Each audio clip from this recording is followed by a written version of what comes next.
I guess I will go ahead and get started so that we don't take away from any of Dr. Dave's time. Just a brief introduction for those of you who are not familiar with us. We are a National Technical Assistance Center run in cooperation with the Administration for Community Living. And our goal is to support professionals in these 8 systems that you see on the slide that serve grandparents and other relatives and kin who raise children when parents can't. So we serve the professionals who serve the families. That is our mandate. And we also assist nonprofit and community-based organizations as well. Of course, tribes through Angelique, through our partners at the National Indian Child Welfare Association, and through our partners at US Aging that work with Title VI tribal aging programs. We do a number of things here at the network, including host webinars such as today's, peer learning communities. We have a very robust website with lots of originally created practical resources. We respond to all kinds of requests for assistance from those 8 systems and nonprofits and community-based organizations and tribes asking for help, however simple or complex it may be. And we work intensively in 3 jurisdictions, including the Oneida Nation of Wisconsin. Lastly, we designate exemplary kinship practices and programs so that others around the country can replicate them. And I just want to share with you one resource before I turn this over to Angelique, which is that we have a resource on Kinship Navigator programs around the United States with some information about following the models that are in the Title IV Prevention Services Clearinghouse. So they're federally approved models for purposes of accessing federal funds for the program and for purposes of just following a really good, robust Kinship Navigator program and adapting it to tribal needs. So with that, it's my privilege to introduce very briefly here, and I welcome her to share more about her very impressive background. But Dr. Angelique Day, who is a full professor at the University of Washington in the School of Social Work, and she has evaluated many kinship services, both tribal and non-tribal. So I turn it to you, Angelique, and thank you for your time today and your expertise. Wonderful. Good morning / good afternoon, depending on which side of the country you are joining us today. My name is Angelique Day, professor in the School of Social Work at the University of Washington. I'm also a faculty affiliate with the Indigenous Wellness Research Institute, which is one of only 2 Indigenous specific research institutes located in the United States. We have one at UW and one in Denver, Colorado. So we provide lots of evaluation support and services to tribal nations across the country who are interested in drawing down federal grants. My specialty in the Institute is on Indian child welfare, and always excited to work with tribal nations who have an interest in wanting to build their infrastructure in the wide array of services from prevention to foster care, guardianship, all of those things. So excited to be here. I rejoined the university after spending a sabbatical year half-time with the Tribal Health Engagement Unit at the National Institute of Health, and then with the Tribal Engagement Team at the Administration for Children, Youth, and Families.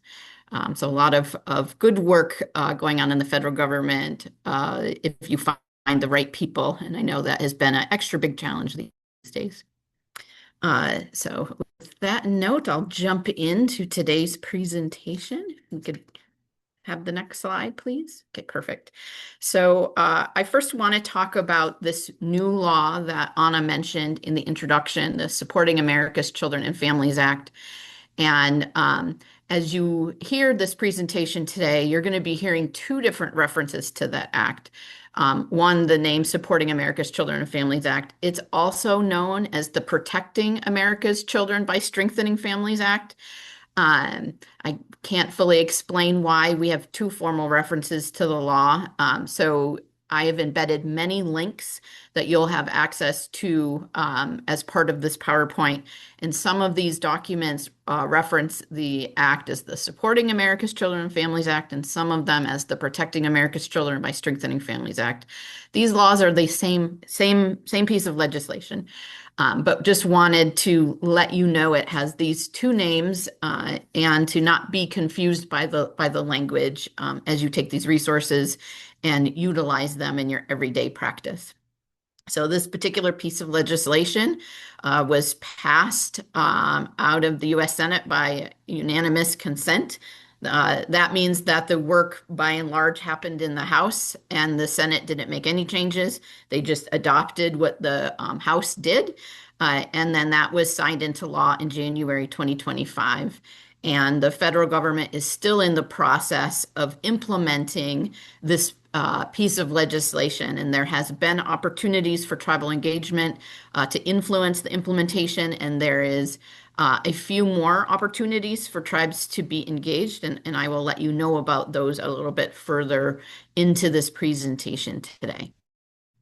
I also listed on this slide a couple of documents, so if you want to go deeper into this work, because we don't have unlimited time today, but I wanted to make sure that you had full transparency of what this law and opportunities for tribes are. So you can read this in heavy detail through a document published by the Congressional Research Services. And so that link has been put in the chat for you. And there also is a guidance document that was produced by the Administration for Children and Families. This was published on the Federal Registrar, and so you have a link to that. The responses to the specific Federal Registrar document expired on September 22nd, but ACF has provided a second opportunity for tribes to provide feedback, and I will let you know what that is momentarily. Next slide, please. Perfect. So this law actually has 17 sections, and this law was designed to reauthorize and update the Title IV-B section of the Social Security Act, which is a critical child welfare law that provides funding to tribes, states, and territories to create and operate and coordinate their child and family service programs. And what's wonderful about Title IV-B in general is that these funds can be used for services to support and strengthen families from the prevention side all the way to implementing your child welfare programs.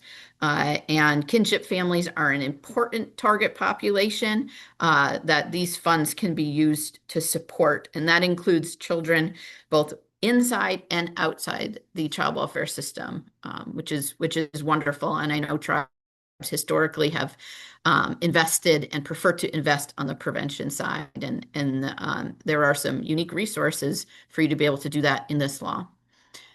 There are 16 provisions in this law. I'm only going to talk in detail about 4 of them today due to time, and because these 4 provisions have direct impact on the implementation of the Indian Child Welfare Act and in how tribes and states should be interacting with each other in terms of implementing the Indian Child Welfare Act in a good way. I will say there are many other provisions to this law, and we know that this law will have impact on Indian country at large, not just through these provisions of the Act. And so these documents in the chat will help you get the full understanding of the law and what those impacts are in Indian country. And then you'll have a chance to provide input into what those implications might be for your specific communities and help the federal government understand that. So as the implementation and new guidance comes out, that it can be informed by tribal voice, because that's what we need and want. So some pieces I want to point out today that are important for you to know and understand and be impacting. The first piece of this legislation based on the Court Improvement Program and Enhancement Act. This is one of a piece of legislation that was brought in and added to this specific act that was signed into law. there's a couple things that this provision requires. One is that the secretaries of the Health and Human Service Agency, which is where ACF is housed, and the Department of Interior are required to consult with tribes on the development of guidelines for state court proceedings involving Indian children. Why is this important? As many of you who work in tribes on this call know, that you get a completely separate and independent technical assistance from the Administration for Children and Families and the Bureau of Indian Affairs, and they don't talk to each other. And yet both of them are responsible for supporting states and tribes and implementing provisions of the Indian Child Welfare Act. And they manage completely separate portfolios of dollars in which you draw down to implement your programming. So it can be frustrating when different programs have different rules and you're trying to figure out who the right person is to get questions answered so that you can implement your programs in the best way. So this law is now requiring those two federal entities to talk to each other. It seems like it should be common sense, but sometimes we have to legislate things to make sure that it happens. The second provision of this act is very exciting and provides new resources. In fact, actually doubles the resources that have historically been allocated for investing in courts in Indian country to implement the Indian Child Welfare Act, and that those monies can be used and implemented by tribal courts run by tribes and also state courts that partner with tribes on implementing Indian child welfare. The second major provision that has a direct impact, or I would say a large impact on tribes, is that for the first time in history, we now have a 3% direct set aside of Title IV-B money specifically for allocation to tribal nations to be able to build and deliver their own family service programs. Historically, those Title IV-B funds that have been allocated to tribes we came out of formula funding for states, which were redirected to tribal nations by the government based on specific formulas that they came up with that changed year to year. And I know many of our tribes and states, know that their allocations are not the exact same predictable amounts and that they change year to year when you put in your annual applications. The next part of this section of the law is that it creates a $2 million set aside to fund tribal specific court improvement program initiatives. So this is really exciting to really incentivize states and tribes to work together to ensure that the courts that are in charge of implementing ICWA cases are doing things in a good way. And finally, something that tribes have been asking for a very long time is streamlining funding access for tribes to maximize drawdown and use.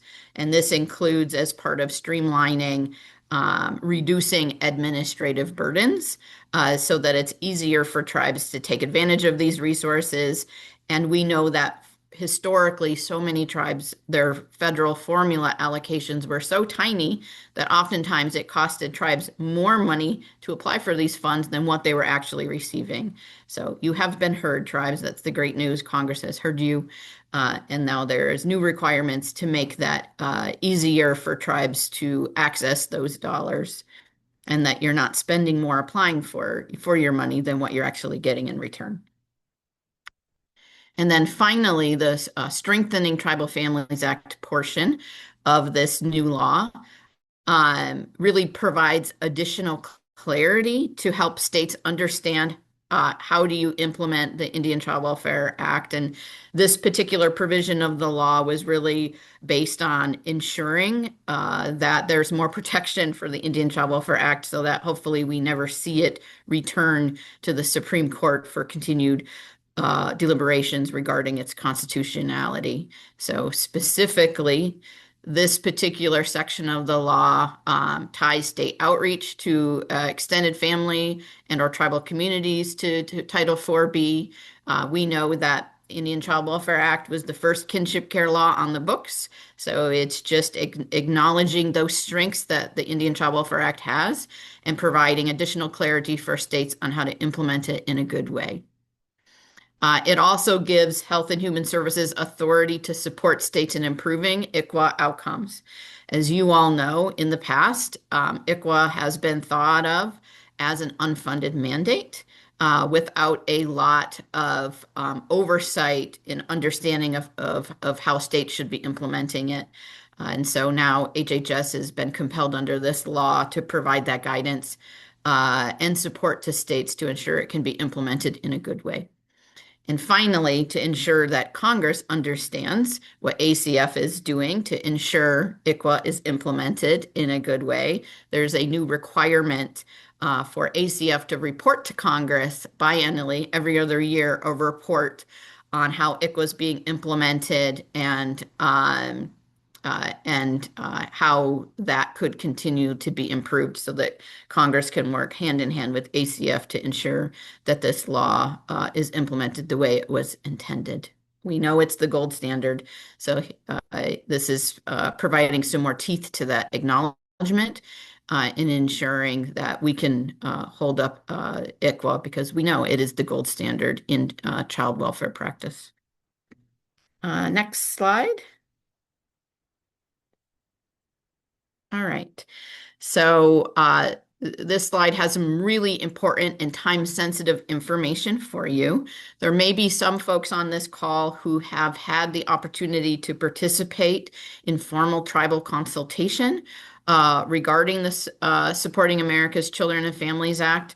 We also know that there have been at least 3 formal tribal consultations that were canceled when the government shutdown occurred, and then the December 2nd tribal consultation was also canceled after the government shutdown happened.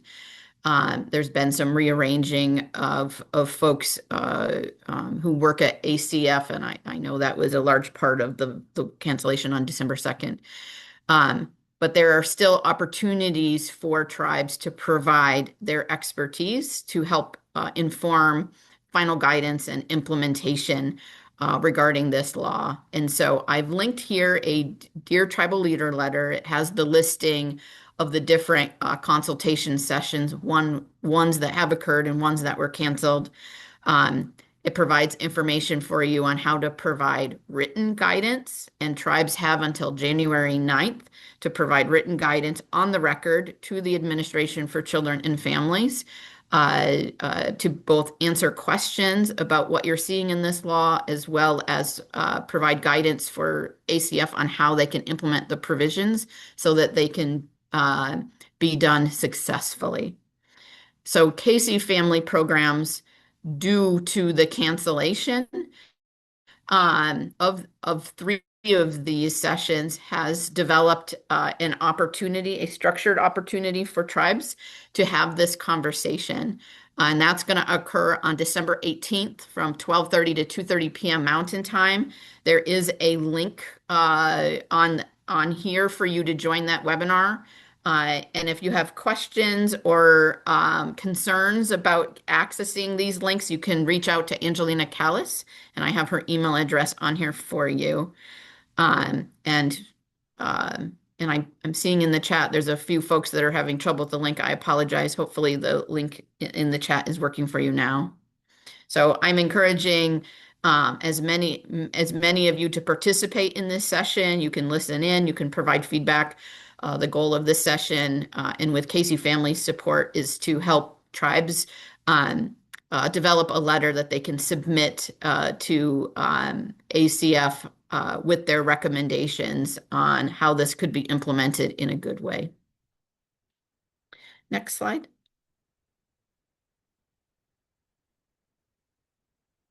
All right, perfect.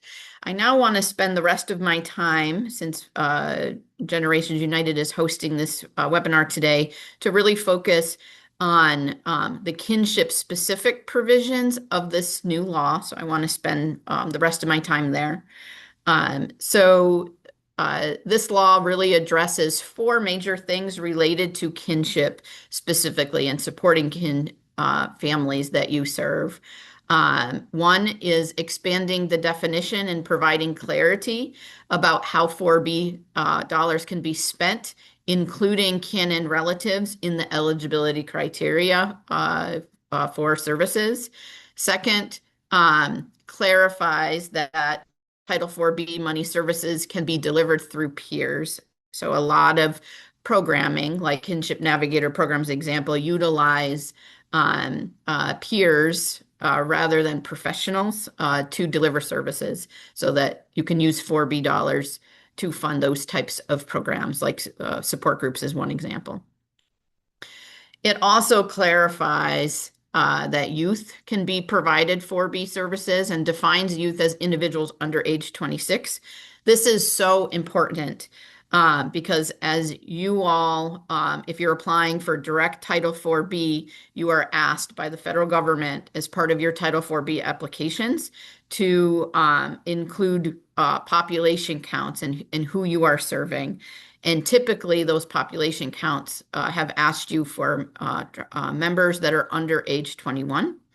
You have a lot of flexibility in defining who your population is. So this law provides clarity and expands the number of folks that you can include in your youth category.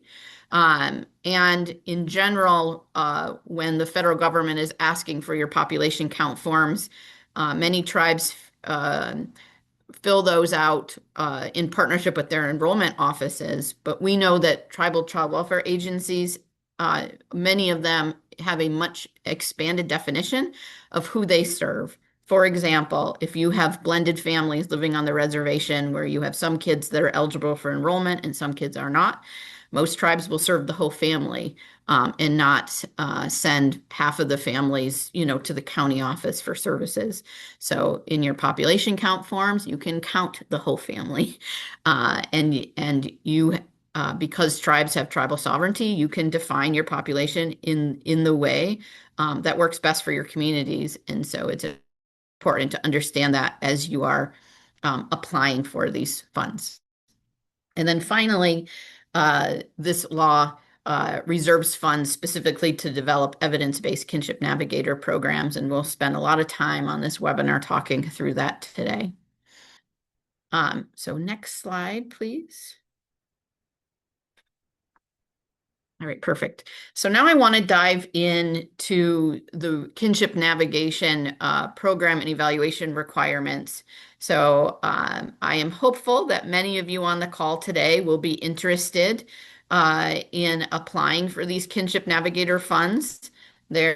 I'm understanding it will be a single NOFO, Notice of Funding Opportunity, but that there are set aside funds for tribal nations to apply and funds set aside for states to apply.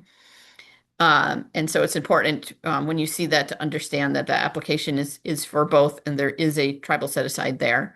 And so we know that the notice of this should be available around the end of January and that the actual NOFO is expected to drop in the spring. But we know that there's a lot of good pre-planning that many folks on the call will need to do to prepare to write these grants. So first, it's important for you to understand that the grants will be available of up to $500,000 a year for up to 3 years. This is a huge difference from the formula Kinship Navigator allocations that you all have had access to for the past 6 years. And it's important for you to understand that those formula grants will no longer be available after September 2026. So applying for this program is going to be critical for our tribes on the call that are reliant on those dollars. It's also important for you to understand that in the past, those grants have only been available to tribes who've had direct 4E agreements with the federal government. The good news is that these grants have an expanded eligibility criteria, meaning both Title 4B and Title 4E direct tribes will be eligible to apply for these grants, which is wonderful, and that these resources are much higher than what our tribes are used to having access to. So that is also good news. Um, we know those formula funds were small and there was limited things that tribes could do with those small dollars. And so the reason these grants are larger is it's really supporting you to build your infrastructure for implementing these programs. And there are a lot of things that are necessary for you to build those infrastructures to do that. And we're going to go through those details on this call here. These grants will be eligible for up to 3 years, and it's also important to know that there is a 25% match requirement. In the past, when tribes apply for federal grants, those match requirements could be in kind. I know for states that is not the case.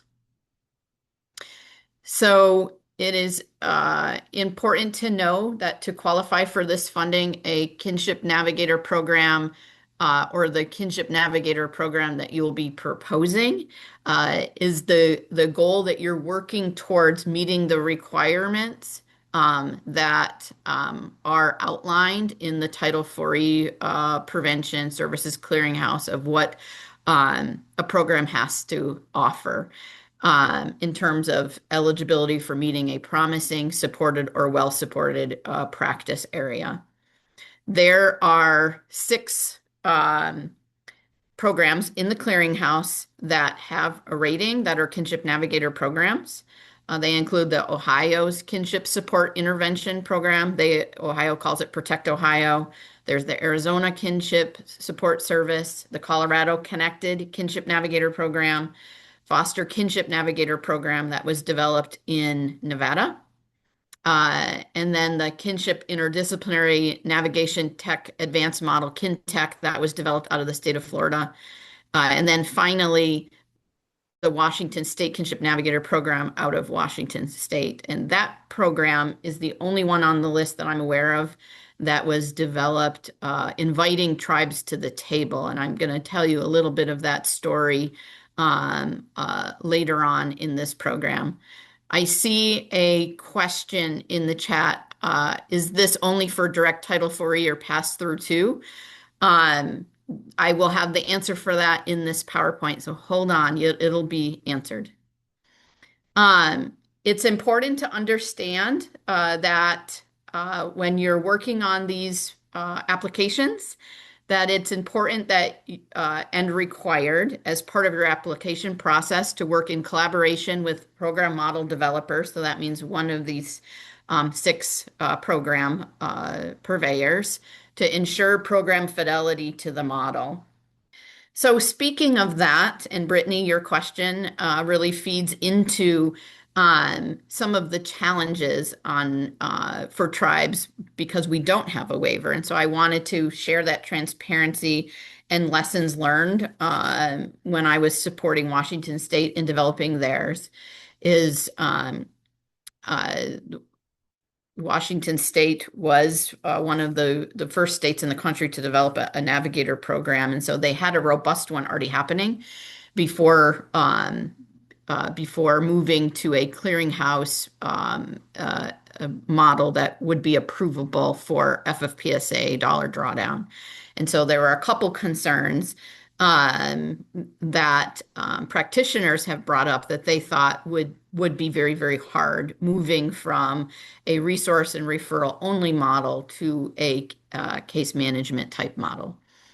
And so one of the challenges of a resource and referral only model and why a model like that would be a challenge to get through the clearinghouse is that those kinds of models don't have a clear start and end date of service.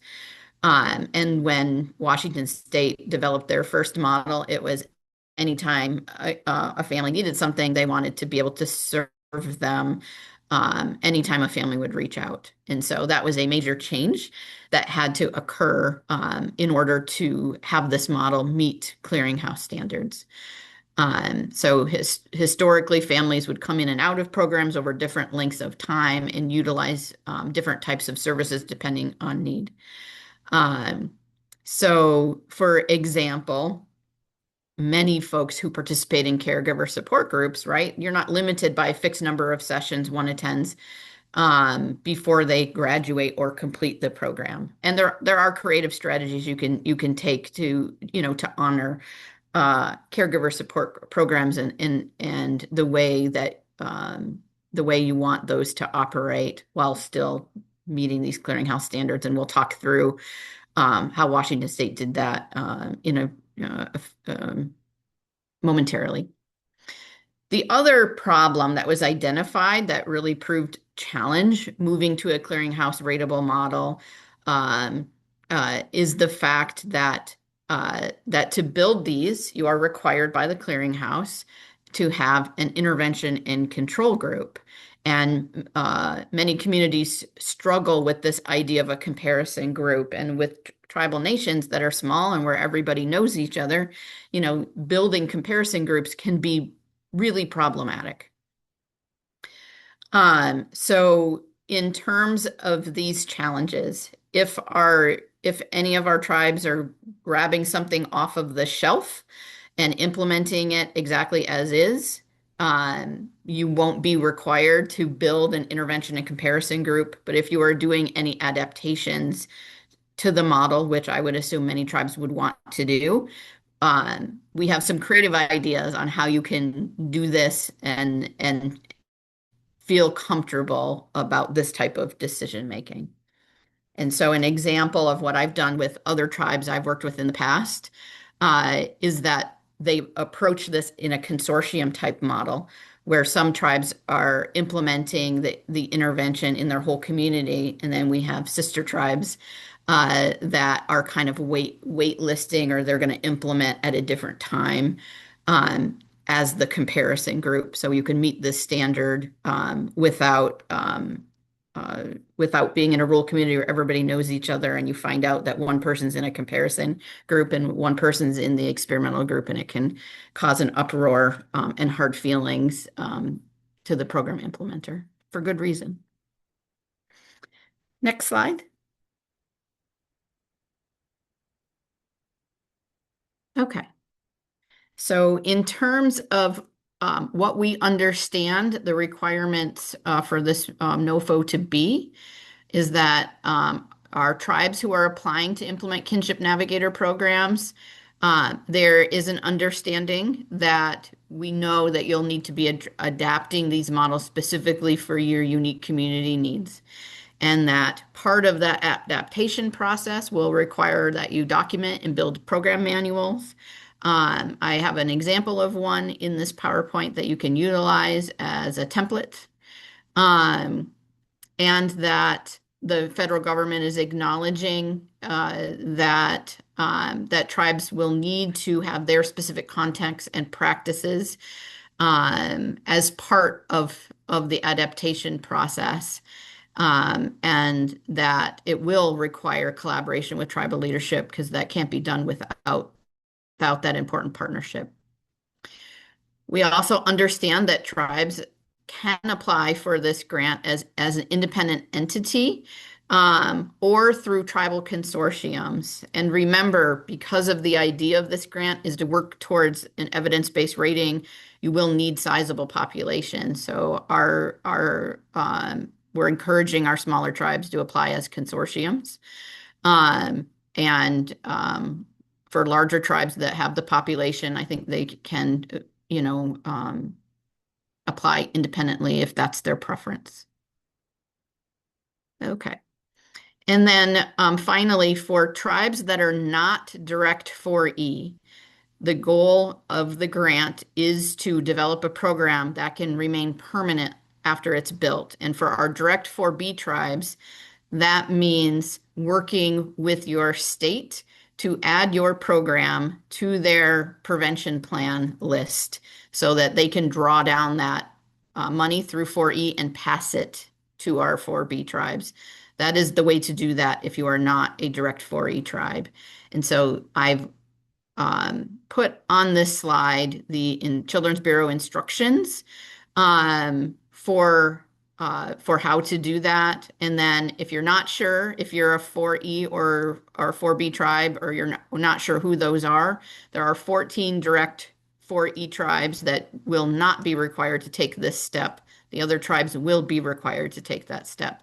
And so if you're not on this list, it means that will be a requirement for you when you apply for this funding.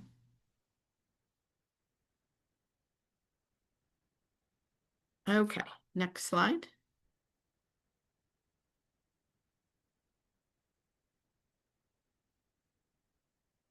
Okay. So, as I stated previously, there is a separate guidance document here for the process of how our 4B tribes would work with their states on adding this to their prevention plan. We know that not all 14 of the direct 4E tribes have a prevention plan submitted to the federal government yet. So this guidance document on this slide can be of service and support to direct 4E tribes who have not submitted a prevention plan yet, or this is the steps so that our 4B tribes know how to work with their state to be able to get their program, once it's built, added to the prevention plan.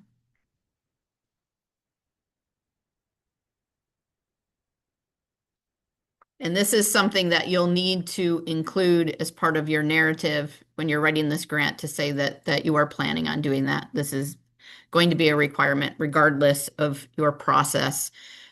If you're direct 4E tribe going direct, or if you're going to do a pass-through agreement with your state, it will be something that you'll need to explicitly say as part of your grant application that you will be doing this at the end of the grant period.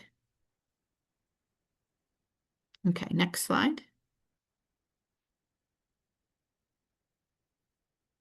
All right, so now I want to dig deeper into the story of the Washington State Kinship Navigator program, and I'm choosing to focus on this story because it's the only one I know of that that brought tribes to the table early in developing the model.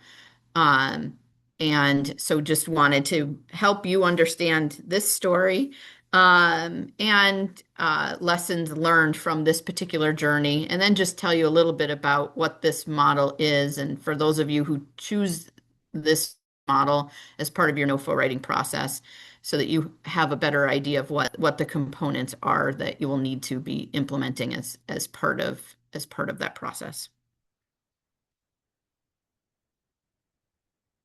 Next slide. Okay. So for some history, Washington State was the first state in the US to develop a kinship navigator model, but I think it's important to understand the full story.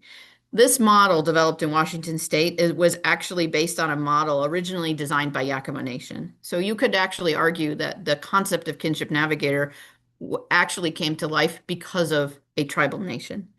And so, in fact, the idea of kinship navigation started in Indian country. So this particular program in Washington, the original model, was piloted in 2001 and institutionalized in the state in 2005. And then in 2017, the state appropriated dollars that allowed selected tribes in the state to build and operate their own kinship navigator programs independent of the state. And these funds are passed to tribes from the state's Aging and Long-Term Service Administration, not through child welfare, which makes Washington State a little bit unique and different from the other evidence-based programs on the list because it is administered through the aging part of the state rather than through child welfare. So the latest data I have, I put on the slide here for you just to understand, the navigation program in Washington and how it's impacted tribal members in the state. That about annually these tribes who have these state pass-through dollars, and I believe Washington State's the only state that does pass-through dollars for kinship navigator directly to tribes, and honors tribal sovereignty for these tribes to build and implement the models the way that works best for their communities. If you see this list, Port Gamble-Scullum tribe is the only direct 4E tribe, and so they benefit from being able to braid their state appropriation dollars with their federal Title IV direct dollars to implement a robust program. And certainly, I always point them out as an amazing shining star and tribe that has done a lot in this space and certainly has beautiful knowledge to teach others on how they've done this. So in Washington State, on an average year, close to about 800 American Indian, Alaskan Native kinship caregivers are served through these different programs. I want to say that just this year in 2025, the Tlingit-Huytit tribe of Alaska has a very sizable population in the state of Washington, and they have recently entered into a tribal state agreement with the state of Washington, and they also operate a kinship navigator program through federal direct 4E support as well, and are negotiating currently on what services and supports they will be available through the state to support the efforts because they have such a large population of citizens that reside in the state of Washington.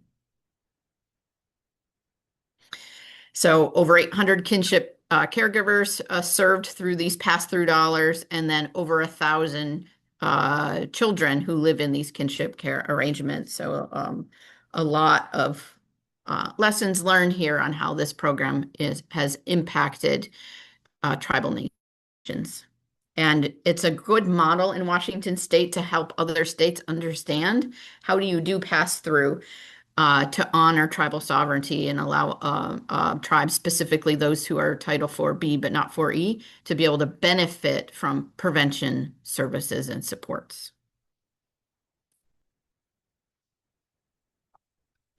Next slide. Okay. So replicating this model or any of the ones in the clearinghouse that were listed, will require data collection and data management. Even if you are replicating this model as intended and not doing any adaptations, there's a requirement to ensure fidelity to the model during the implementation process. So for this specific model, implementing fidelity means incorporating all 8 components of this kinship navigator model. So I want to spend some time now talking through what these 8 components are and what does it mean to implement these with fidelity. So I want to start off with the information and assistance piece. And so I'm going over the components that are in this flower design. So information and assistance is historically where the program started and what it was built out from. And so information and assistance typically is, a family calls the Kinship Navigator program, and the Kinship Navigator program provides referrals to different resources that are available in the community based on the needs that are identified by the caregiver when they're making that phone call. So that part is maintained, and then these are additional things that have been built to ensure the program can meet the clearinghouse standards, which means eligibility to draw down for e-dollars through the FFPSA prevention. So one of those requirements is to ensure that the services and referrals that are being given to families are based on their needs.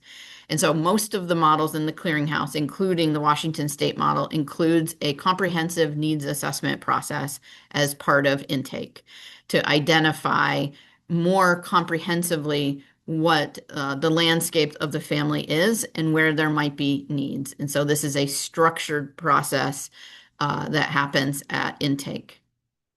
Now, you will see on the bottom of this page a URL. And so this is the link to the program manual I talked about earlier, where you can see detailed definitions of what each of these program components are and information on how to implement them. And I have to say I've really enjoyed my relationships with DSHS, or our Aging partner who leads this effort in Washington State. They are awesome at answering the phone and answering questions. And so they're also a great resource, and their contact information can be found through this link as well.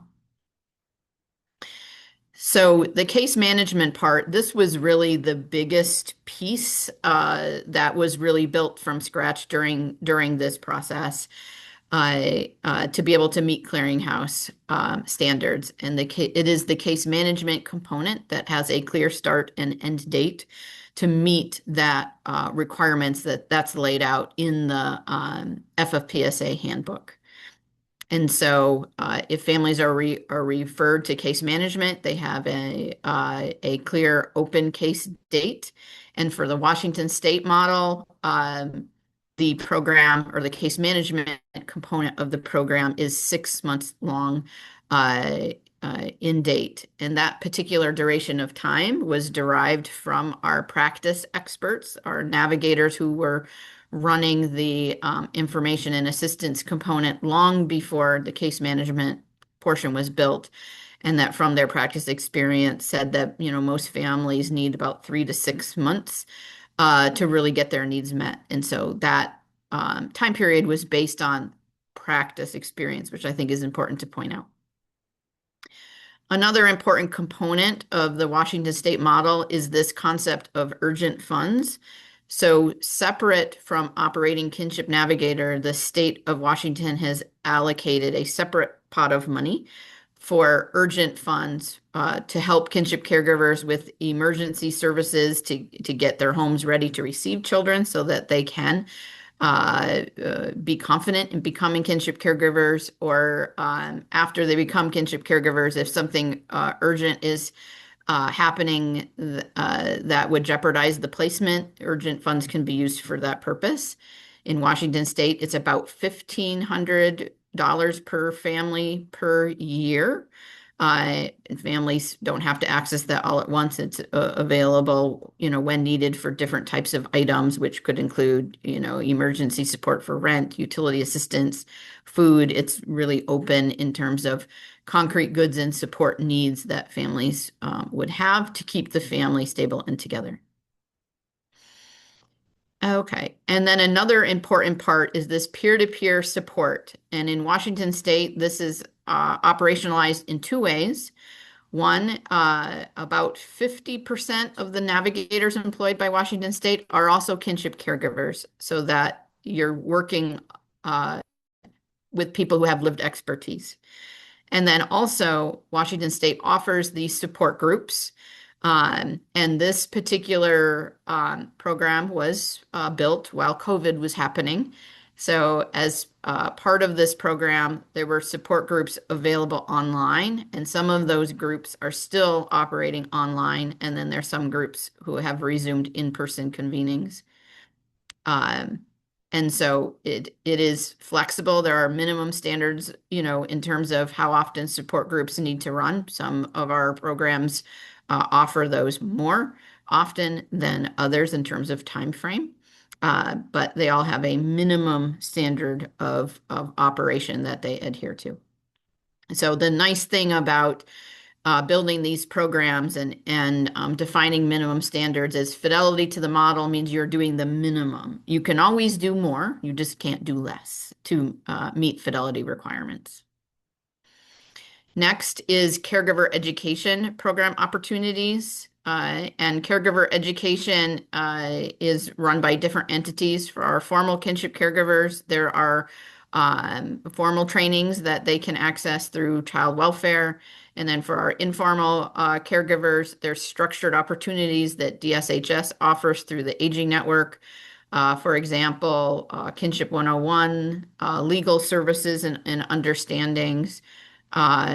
So those are offered periodically by the programs for caregivers to understand what resources exist in their community, normalizing the kinship experience, all of those things. And then there are also minimum standards of training for kinship navigators to participate in to become eligible to be navigators.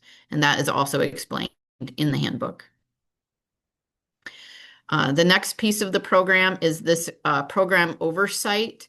Um, Washington State is pretty unique in that our program oversight component was actually legislatively mandated. So the Washington State Legislature actually requires the operation of a kinship care oversight committee. This particular committee is overseen by the child welfare side or the Department of Children, Youth and Families, DCYF, and that there is specific component requirements of who should be serving in this committee. And in Washington State, it is legislatively mandated that 33% of the committee members must be those with lived experience, which include kinship caregivers or youth who have experience or adults who have experience being raised in kinship care. And then the other membership can include coalition leaders, local kinship serving organizations, state agencies, all of those good things. And then finally, program advertising. And so there are three things that the state committed to in terms of how they were advertising the program. One is there is an active website that DSHS maintains, and you can see that website when you click on the link that's available in this slide. And then our 211 coordinators across the state have been trained in this model, are aware of that, and can connect families to it if that is their point of entry, rather than directly calling the organization. And then finally, program advertising through distribution of brochures and community-based presentations. And many of the agencies implementing these programs are regularly on different community agendas and making sure that that this program is discussed not just at a state level, but at a county level. And there are also specific opportunities that our tribes are doing within their communities to advertise it among their membership as well. So those are the various components of implementing this model if you choose to adopt the Washington State model. And so I want to tell you a little bit about what we found out for families who were served by the model. So next slide, please. Okay. So in Washington State, this model is rated as supported. And so these families were tracked from intake all the way to 12 months after they stopped using the case management component of the program. And so we saw a lot of really great outcomes for our families that were served in this model.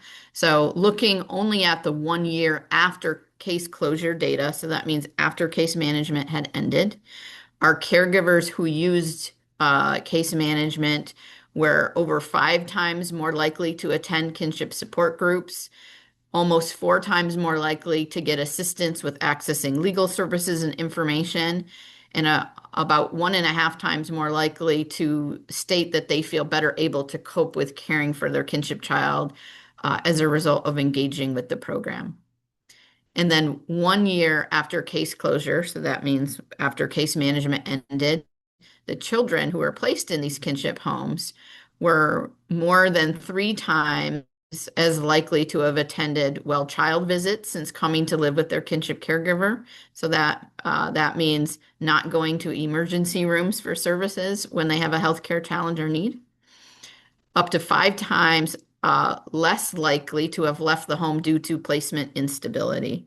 And so placement instability was counted like if a kinship care provider either ended the placement and the child went into foster care, or they informally placed the child with a different kinship caregiver informally. So we tracked this both at the formal foster care level as well as what was happening with our informal placements and seeing if children were still in the home up to a year later. And then, as I referenced before, our families who use case management were 2.5 times less likely to visit the emergency room. And so this was huge cost savings to the state, which really makes this program a good sell. in your state, particularly if you're from a state that is much more cautious about investing in programs and don't want to invest unless they understand or see cost savings somewhere else. And I Dr. saw, Day, we are running out of time and we want to honor everybody's time. okay, great. So if you could just wrap us up, and Yep. then we're going to launch a poll to ask some questions of you all. Okay, perfect. So next slide, please, then. All right, so the last major part of this story that I want to talk about is that in Washington State, tribes did come to the table early, and they spent a lot of time really combing through this needs assessment tool and adapting it for use in tribal community. So the tribally adaptive needs assessment tool is actually a lot shorter than the state version. And the tribes needed something that was less onerous, right? Reduced burden, which we know in the federal law is something that the feds need to be attending to. So we've done this work in Washington State of developing a more tribal friendly needs assessment tool that's easier to implement than the state version. And so in that link to the program manual, you'll see an Appendix H in there. And in the Appendix H is a copy of the tribally adapted needs assessment tool. So you can see that. So it starts on page 73 of the program manual so that you can find it. We know the program manual is large. And Thank you, Angelique. I'm happy to talk to folks one-on-one to go through that tool because I am out of time to do that today. So Right, my yeah. apologies.